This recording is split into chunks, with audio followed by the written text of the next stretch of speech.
बात करते बाबा बागेश्वर पद यात्रा खत्म कर वापस छतरपुर पहुंचे, जहां उनका भव्य स्वागत हुआ। एसआईआर की प्रक्रिया में देरी को लेकर कलेक्टर को फटकार भी लगी है। तो वही इस बार ब्रिज पे जिम्मेदारों की किरकिरी उड़ने के बाद एक ऐसे सड़क निर्माण का मामला सामने आया जहां पर निजी जमीन पर सड़क बना दी गई। इंदौर में बजरंग दल ने स्पा सेंटर पर छापा मारा, जहां आपत्तिजनक अवस्था में युवक युवतियां मिले हैं। आपके शहर आपके रिपोर्टर में जानिए कि मध्य प्रदेश में क्या हुआ, आपके शहर में क्या हुआ, आपका रिपोर्टर बता रहा है।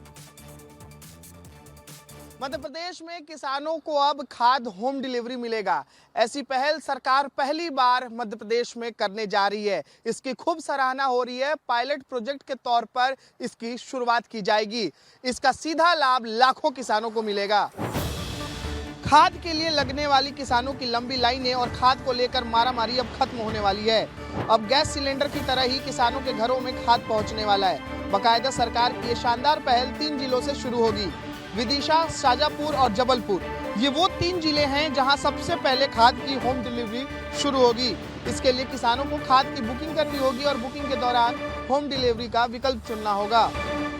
सरकार की इस शानदार पहल से किसानों को खाद के लिए लंबी लाइनों में लगने से छुटकारा मिलेगा, तो वहीं महंगी किराया और ट्रांसपोर्ट सिस्टम से भी निजात मिलेगा। इसीलिए किसान इस पहल की सराहना कर रहे हैं।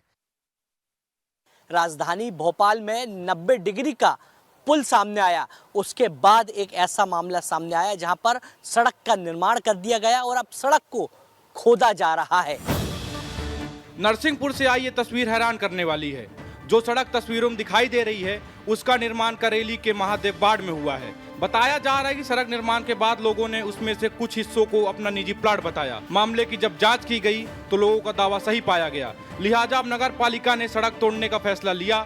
निजी प्लाट वाले हिस्से पर अब ड्रिलिंग मशीन चलाकर सड़क तोड़ी जा रही है। ये मामला हैरान करने वाला है, जिसके बाद जिम्मेदारों पर सवाल खड़े हो रहे हैं। सड़क निर्माण में बरती गई लापरवाही का खामियाजा नगर पालिका भुगत रहा है। लगातार किरकिरी हो रही है, मगर जवाबदारों की यदि बात करें तो जवाबदार कब तक जनता के पैसों का दुरुपयोग करते रहेंगे।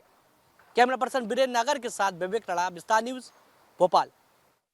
मध्य प्रदेश में एसआईआर का काम चल रहा है और इस बीच चुनाव आयोग की तरफ से अधिकारियों ने कलेक्टरों को फटकार लगाई है। करीब 1 दर्जन से अधिक अधिकारियों को फटकार इसलिए लगी है क्योंकि एसआईआर का काम काफी धीमी गति से चल रहा है। इसमें सबसे ज्यादा शहडोल कलेक्टर केदार सिंह को फटकार लगाई गई है। मध्य प्रदेश में एसआईआर का काम चल रहा है, बीएलओ लोगों के घर जा रहे हैं। ऐसे में चुनाव आयोग ने पहली रिव्यू बैठक ली, जिसमें 1 दर्जन से अधिक कलेक्टरों को फटकार लगाई। भोपाल, इंदौर जैसे बड़े शहरों में एसआईआर का काम धीमा चल रहा है। चुनाव आयोग की तरफ से कहा गया है कि इसकी मॉनिटरिंग की जाए, बाकायदा एक मॉनिटरिंग सेल बनाया जाए और साथ ही 100% वेरिफिकेशन के लिए बीएलओ को टारगेट दिया जाए। कल हुई इस बैठक में सभी अधिकारी मौजूद रहे और मध्य प्रदेश में खासतौर पर बड़े शहरों में धीमे कार्यों को लेकर फटकार लगाई गई। करीब 24 अधिकारियों के खिलाफ अभी तक एक्शन लिया गया है। हालांकि जिम्मेदारी सबसे ज्यादा बीएलओ की है, बीएलओ को ही घर घर जाके वेरिफिकेशन कराना है। ऐसे में देखना दिलचस्प होगा कि एसआईआर का काम समय सीमा में पूरा हो पाता है या फिर चुनाव आयोग को एक नई तारीख देनी पड़ती है। बड़वानी जिले में 2-4 रोज से ठंड का असर बढ़ रहा है, जिसको लेकर बड़वानी विधायक ने जिला प्रशासन से आग्रह किया है कि स्कूलों का समय बदला जाए। बड़वानी में ठंड का असर लगातार तेज हो रहा है। जिले में तापमान 10 डिग्री के आसपास पहुंच गया है। ठंडी हवाओं के बीच सुबह की पाली में स्कूल जाने वाले छोटे बच्चों को काफी दिक्कतों का सामना करना पड़ रहा है। तापमान में भारी गिरावट के बावजूद स्कूल के समय में अभी तक कोई बदलाव नहीं किया गया है। जिला शिक्षा अधिकारी कार्यालय का कहना है कि समय बदलने को लेकर अभी तक कोई आदेश नहीं मिला है। इसी वजह से सुबह के समय बच्चे कपकपाते हुए स्कूल पहुंच रहे हैं। ठंड बढ़ने के साथ ही शहर में अलाव जलने लगे हैं। लोग गर्म कपड़ों की खरीदारी कर रहे हैं। वहीं बाजार में गजक, तिल गुड़ और गर्म दूध की मांग बढ़ गई है। दिन के समय में भी लोग जैकेट, शॉल और मफलर में नजर आ रहे हैं। ठंड के चलते स्कूलों के समय बदलने का आग्रह जिला प्रशासन से किया है। बड़वानी कलेक्टर भी यहां पर आदेश जारी कर स्कूलों का समय बदले। इंदौर में बजरंग दल ने स्पा सेंटर पर छापा मारकर वहां से 2 महिलाओं और 1 पुरुष को आपत्तिजनक अवस्था में पकड़ा है। बड़ी बात यह है कि इस स्पा सेंटर का संचालन नजमा बानो नामक महिला नेहा बनकर कर रही थी।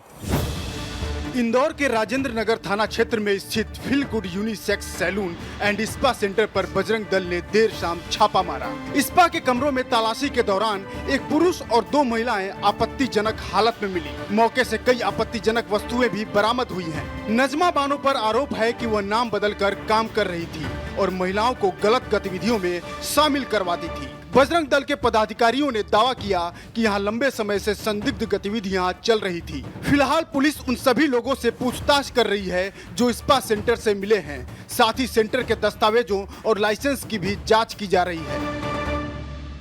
यह पूरा काम नजमा द्वारा किया जा रहा था। इसी की जानकारी लगने के बाद बजरंग दल ने यह कार्रवाई की है।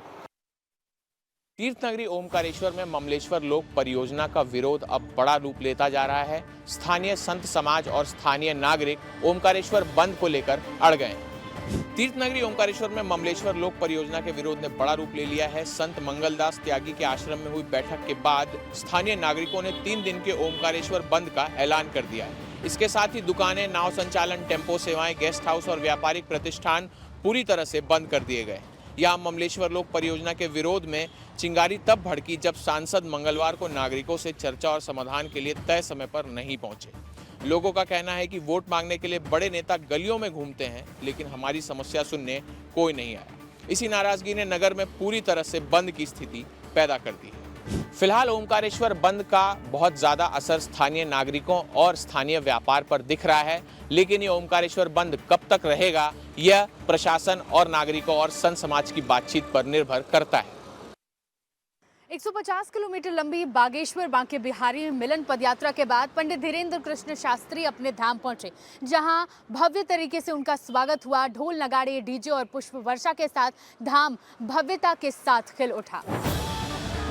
7 से 16 नवंबर तक चली 150 किलोमीटर लंबी पदयात्रा सफलतापूर्वक संपन्न होने के बाद बागेश्वर महाराज आज सुबह बागेश्वर धाम पहुंचे।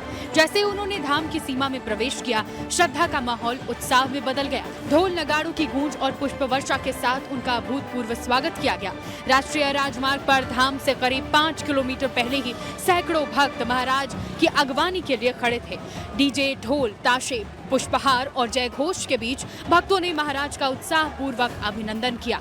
धाम पहुंचकर बागेश्वर महाराज ने सर्वप्रथम दादा गुरु और बागेश्वर बालाजी के चरणों में दंडवत प्रणाम किया। 150 किलोमीटर लंबी पदयात्रा भक्तों के लिए न सिर्फ आध्यात्मिक अनुभव रही, बल्कि सनातन परंपराओं की अद्भुत झलक भी बनी। आज का स्वागत भक्तों को हमेशा याद रहेगा।